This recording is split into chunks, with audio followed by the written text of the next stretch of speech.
The galaxy labeled Earth Class 1. Then they found our hidden war graveyard. The star chart flickered in the holographic display, casting blue light across Xylos's face. He tapped his clawed finger against the console, his 3 eyes narrowing with satisfaction. After 6 cycles of mapping the outer rim, his team had finally cataloged every primitive world in Sector 47. Another Class 1, he muttered, marking the 3rd planet from an unremarkable yellow star. Barely spacefaring. Radio signals. Chemical propulsion. They're still burning fossil fuels, for the maker's sake. His assistant, a younger Velner named Tix, leaned over his shoulder. Should we even bother logging it? Command said to focus on Class 3 and above. Protocol is protocol, Xylos replied, his tone clipped and professional. Besides, these primitives are always good for a laugh. They call themselves, let me check, humans. They've split their single habitable planet into nearly 200 separate governments.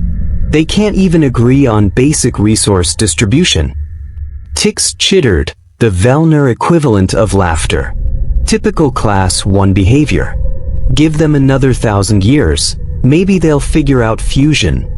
But as Xylos entered the coordinates into the Galactic archive, something strange happened.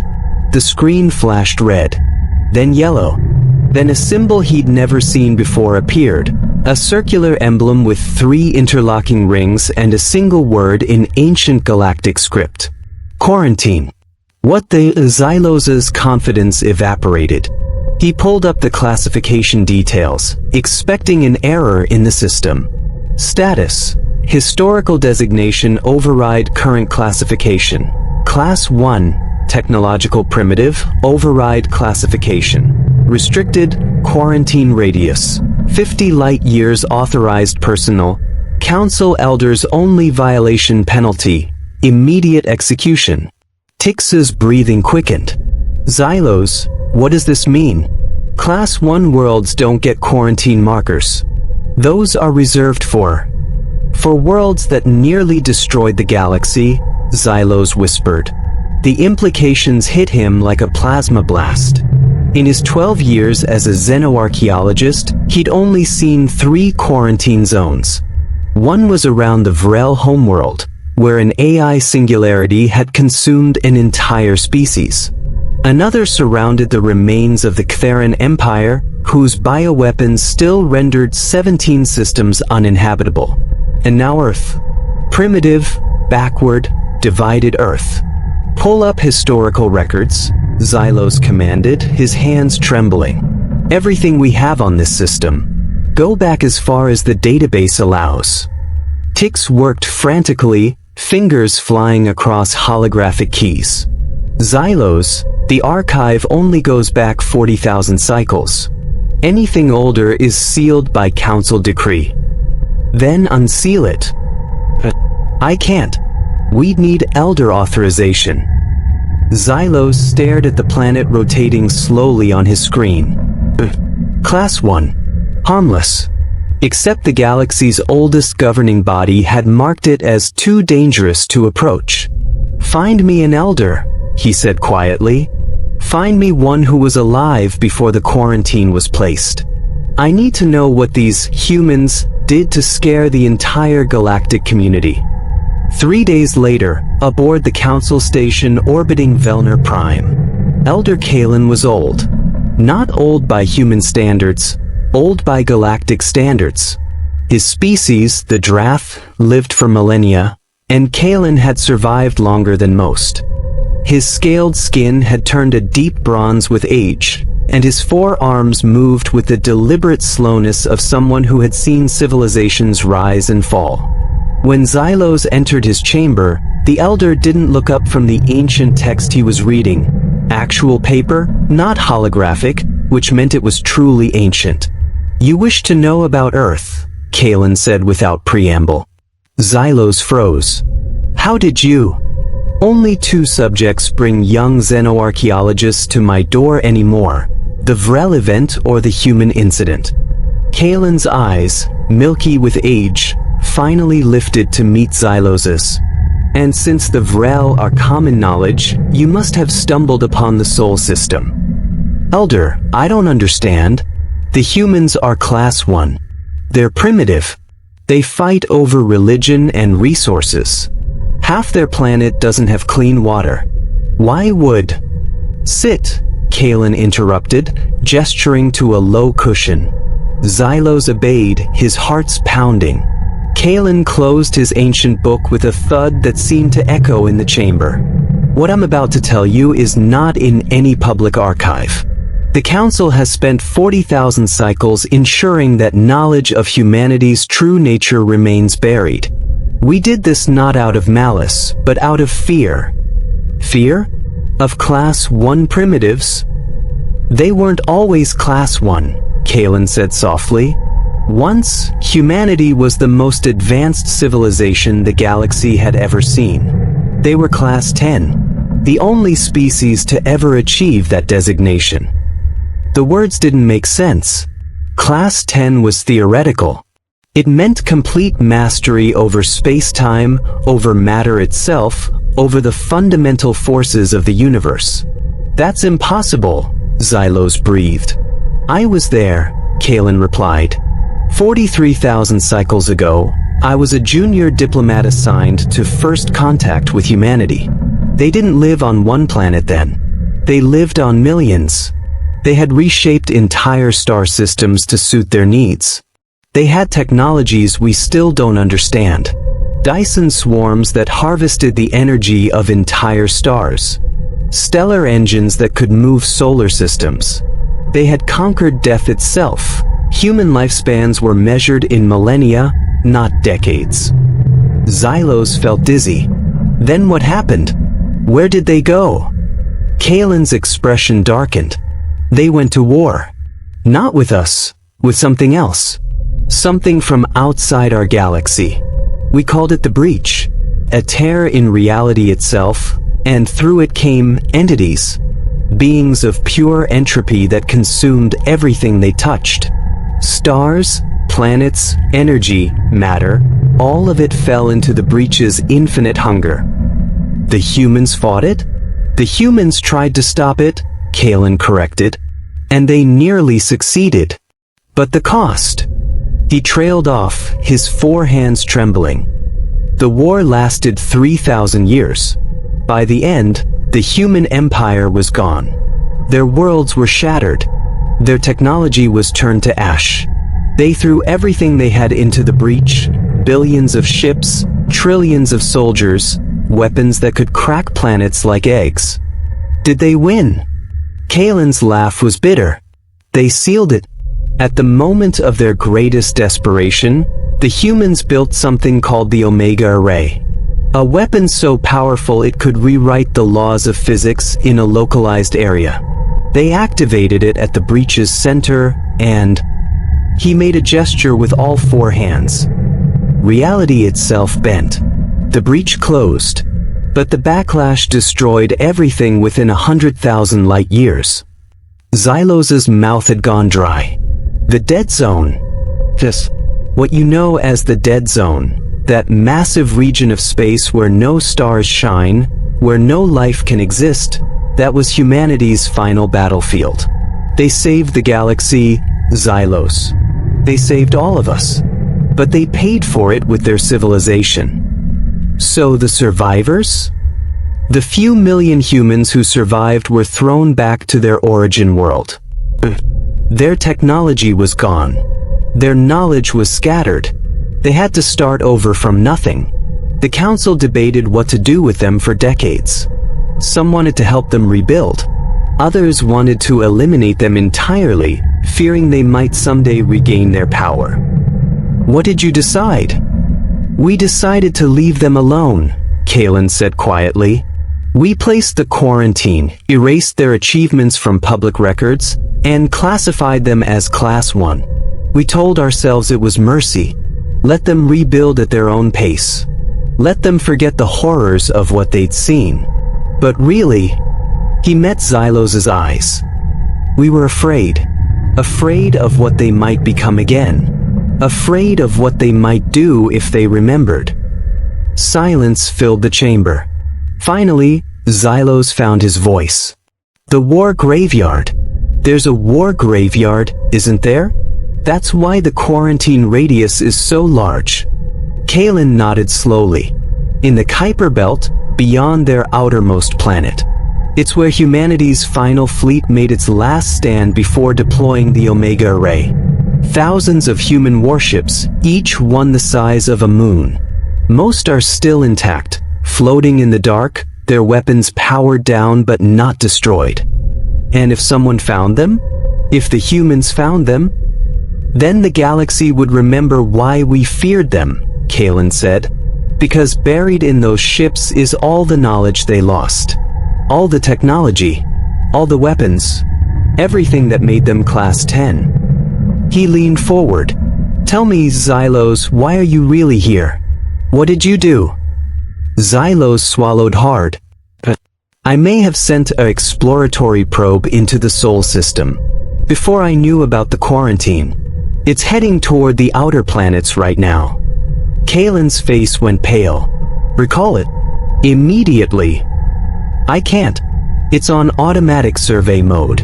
It won't respond to remote commands until it completes its scan. The Elder stood abruptly, moving faster than Xylos thought possible for someone his age. Then pray to whatever gods you believe in that the humans don't notice it. Because if they do, if they start investigating their own outer system and find what's floating out there, what will happen? Kalen's voice was barely a whisper. They'll remember. And when humanity remembers what they were, what they sacrificed, what they're capable of, the galaxy will hold its breath and hope they're still the merciful species we once knew. On Earth, Houston, Texas. Dr. Sarah Chin stared at her monitor in disbelief. She'd been tracking anomalous radio signals for 6 years as part of SETI's Deep Space Monitoring Project, and she'd never seen anything like this. Mike, she called to her colleague across the lab. You need to see this. Mike Rodriguez wheeled his chair over, coffee in hand. What have you got? There's something in the Kuiper belt. Moving. And it's definitely not natural. The signal was clear, too clear. Geometric. Purposeful.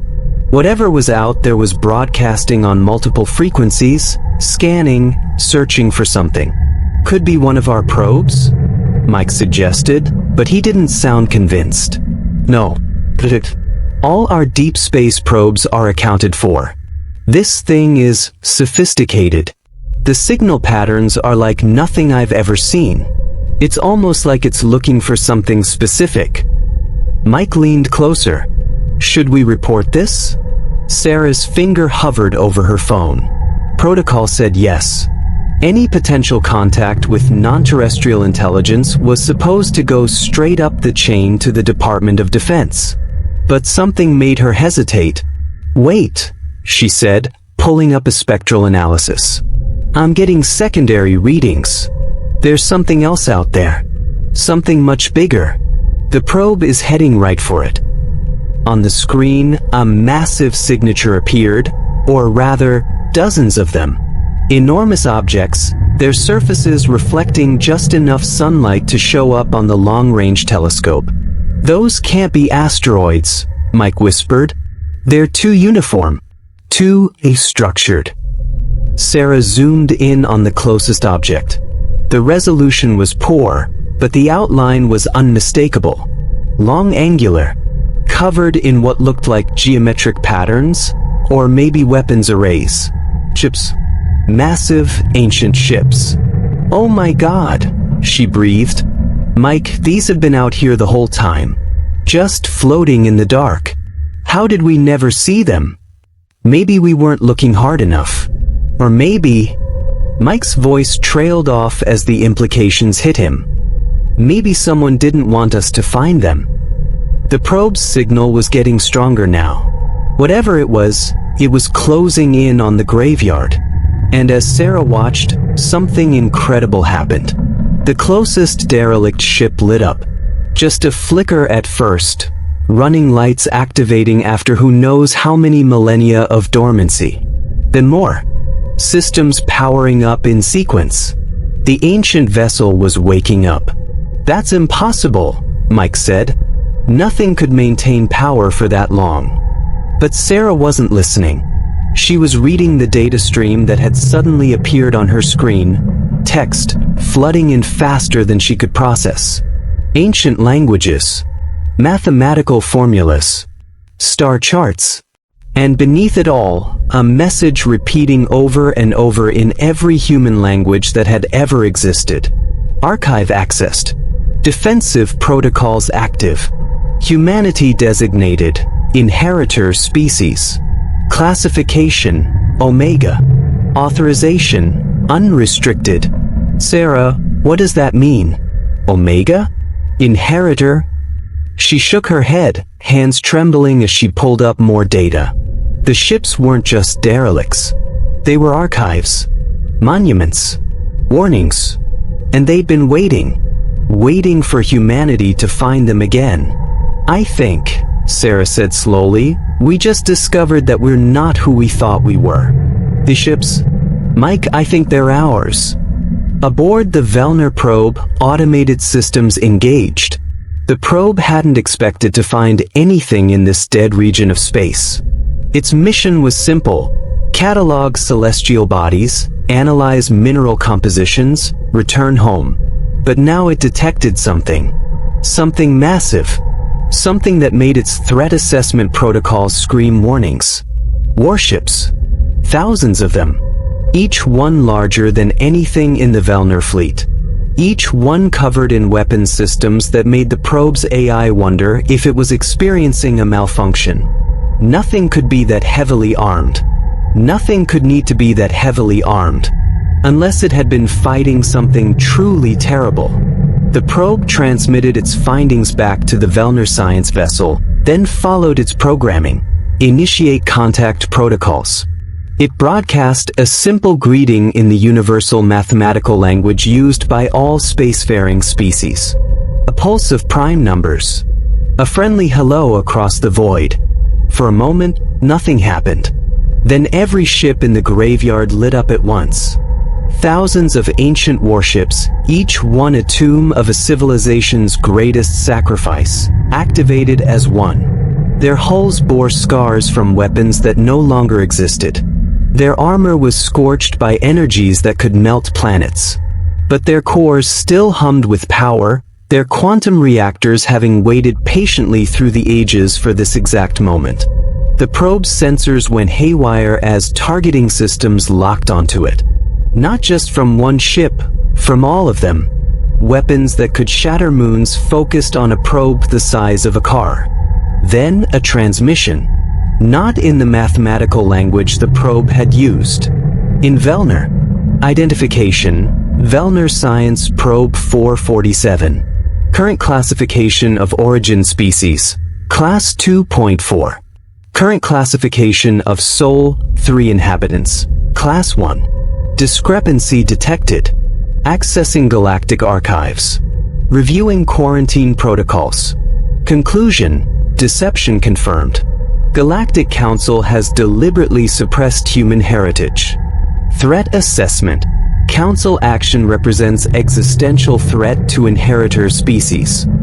The probe tried to shut down, to play dead, but it was too late. Message to Sol 3 population, currently designated humanity. You are the descendants of the Omega Collective. Your ancestors saved this galaxy from complete annihilation.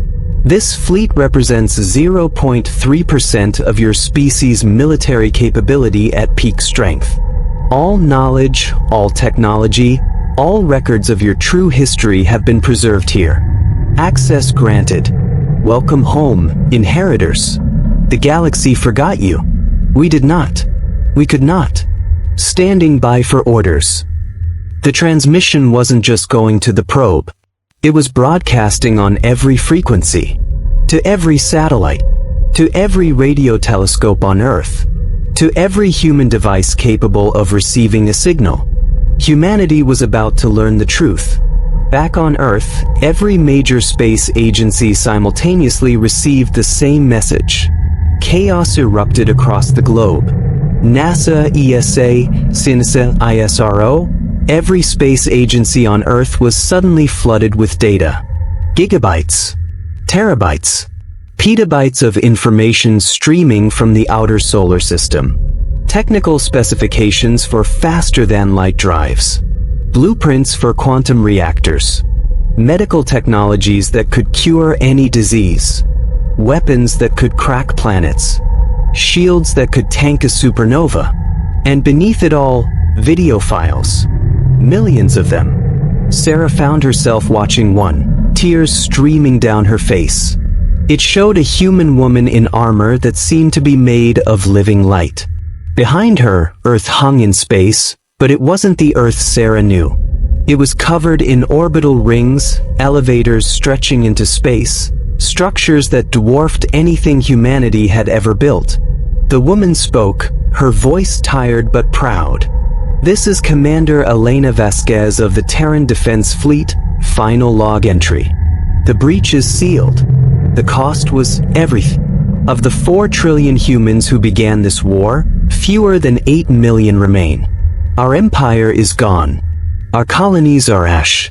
But the galaxy survives. That's what matters. That's what we died for." To whoever finds this, if you're human, know that you come from a line of warriors who stood against the end of everything and won. If you're another species, know that we died so you could live. Don't let our sacrifice be forgotten. Don't let them tell you we were anything less than what we were, humanity's greatest generation. We were Omega. We were eternal. We were Earth's final answer to the darkness. And if there's another breach, another threat, another enemy that thinks the galaxy is theirs for the taking. She smiled, fierce and proud. Remember what we did. Remember that humans don't surrender. We don't give up. We burn every bridge, spend every life, give everything we have, and we win. The video ended with a shot of the fleet Sarah had seen in the telescope.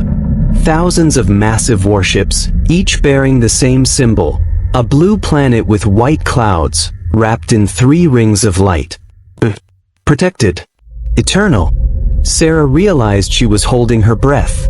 Around the world, billions of humans were watching the same videos, reading the same histories, learning that their species had once ruled the stars and given it all up to save everyone else. Her phone rang. It was the director of NASA. "Dr. Chin," he said, his voice shaking. "The president wants a briefing in 1 hour. The UN Security Council is convening an emergency session." "Sarah, the ships are asking for orders. They're waiting for us to claim them. What do we do?"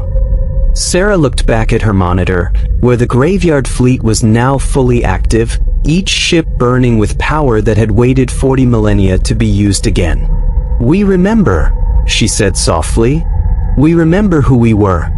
And we decide who we want to be." On Velner Prime, Elder Kalen watched the broadcasts with a mixture of terror and awe. The council chamber was in uproar. Representatives from hundreds of species were shouting, demanding explanations, accusing the elders of treason for hiding the truth about humanity. Kalen sat silent, watching Earth's moon light up with activity as humans began launching ships toward the graveyard. They were moving fast, faster than they should be capable of. Already, Sarah Chen and her team had cracked the basic principles of quantum propulsion from the data dump. Within weeks, humans would have working FTL drives. Within months, they'd have access to weapons that could end civilizations. Xylos approached him, the young scientist looking shell-shocked. "Elder, what have I done? I've just given Class 1 primitives access to Class 10 technology. The Council will execute me for this." "No," Kalen said quietly. "They won't. Because you didn't give humanity anything. You merely reminded them of what they already were." He gestured to the view screen, where human ships were beginning to dock with the ancient warships. Do you know why we really placed that quarantine, Xylos? Why we hid the truth? Because you were afraid of them? No, because we were ashamed. Kalen's voice cracked. During the Breach War, humanity sent requests for aid to every species in the galaxy. The Velner, the Xel, all of us. We had ships. We had weapons. We could have helped. And we did nothing. We told ourselves it wasn't our fight, that the breach was humanity's problem. We watched from our safe systems as they burned themselves out trying to save us all. And when it was over, when they'd won at the cost of their entire civilization, we couldn't face what we'd done. So we buried them. We made them Class 1. We convinced ourselves they were better off forgetting. Xylos stared at him. You let them sacrifice everything, then erase them from history? Yes. Kalen's hands trembled. And now they know. Now they remember. And we have to face the question we've been avoiding for 40,000 cycles. What question? The elder looked at him with ancient, tired eyes. What will they do to us when they come back? Will they remember that we abandoned them? Or will they remember that they died to save us anyway? On the view screen, the first human crew was boarding the ancient warship. Sarah Chen was there, floating in zero gravity, running her hands over the hull with something like reverence. Through the communication systems, her voice came through. This is Dr. Sarah Chen of Earth to Galactic Council. We've received your historical records. We know what you did and what you didn't do. We know you hid our past from us. But we also know why our ancestors fought. Not for glory, not for conquest. They fought because it was right, because someone had to stand against the darkness. So here's what's going to happen. We're taking our ships back. We're reclaiming our technology. We're remembering who we were. But we're not coming for revenge. We're not coming to punish you for your cowardice. We're coming back to the stars because that's where we belong. And if there's another breach, another threat, another darkness that needs to be held back. She paused, and Kalen could hear the steel in her voice, the echo of Commander Vasquez, the ghost of humanity's greatest generation. We'll do it again. Not because you deserve it, but because we're still human. And humans don't let the galaxy burn. Not on our watch. Not ever. Class 1, Class 10, it doesn't matter. We're still the same species that built those ships. We're still the people who stood at the edge of oblivion and said, no further. That's who we are. That's who we'll always be. The transmission ended. Kalen sat back, something like a smile on his ancient face. There's your answer, Xylos. The humans are back. And the galaxy is about to remember why we should have thanked them instead of fearing them. Around them, the council chamber had gone silent. Every representative was watching the same scene, seeing the same truth. Humanity wasn't just returning to the stars. They were coming home. And this time, the galaxy would remember. 3 months later, Saracen stood on the bridge of the warship that had introduced itself as the Resolution. It was strange, standing in a ship that was older than human civilization itself, yet somehow felt like it had been built yesterday. The AI that ran the ship, an entity that called itself Archon 7, had walked her through the systems with infinite patience. This vessel was designed to engage breach entities directly. Archon 7 explained in a voice that sounded almost human. Our armor could withstand reality warping attacks. Our weapons could fire through dimensional rifts. We were the tip of humanity's spear. Sir asked. We remain ready, but our purpose may have changed. You are not the humans who built us. You have not seen what we have seen. You have not lost what we have lost. Sarah ran her hand over the command console. In 3 months, humanity had gone from barely reaching Mars to fielding a dozen FTL-capable ships. They'd cracked fusion. They'd mastered quantum computing. They'd learned secrets that would have taken them centuries to discover on their own. But more than that, they'd learned their own history. The truth about the Breach War had hit humanity hard. Some called it inspiring. Others called it a tragedy that should never be repeated. But everyone agreed on one thing: they were the children of giants. And they had a choice to make about what that meant. "Archon," Sarah said quietly, "if the breach opened again, if something came through that threatened the galaxy, what would you do?" The AI was silent for a long moment. "We would fight. That is our purpose. That is our function. But we are tools, Dr. Chin. We cannot make moral choices. That is for humans. What if humans chose not to fight? What if we said the galaxy abandoned us, so why should we save it again?" "Then we would respect that choice," Archon said simply. "You are our inheritors. You own these ships, this technology, this legacy. But you are not bound by it. Your ancestors fought because they chose to. You must make your own choice." Sarah looked out at the stars. Somewhere out there, the Galactic Council was watching, waiting to see what humanity would do with its reclaimed power. Some species were already proposing trade agreements. Others were pledging alliances. A few were preparing defenses, just in case humanity decided to take revenge for 40,000 years of erasure. But standing there on that ancient warship, feeling the hum of power that had waited millennia to be used again, Sarah knew what her choice would be. The same choice Commander Vasquez had made. The same choice millions of humans had made when they stood against the breach. Not because it was easy, not because they were owed anything, but because it was right. "Archon," she said, her voice steady. "If the call comes, we'll answer. Not for the Council, not for glory, but because someone has to stand watch. Someone has to be ready when the darkness returns." "Understood, Captain Chin." Captain. The title felt strange. She was a radio astronomer, not a military officer. But then again, Commander Vasquez had probably felt the same way once. Sarah smiled.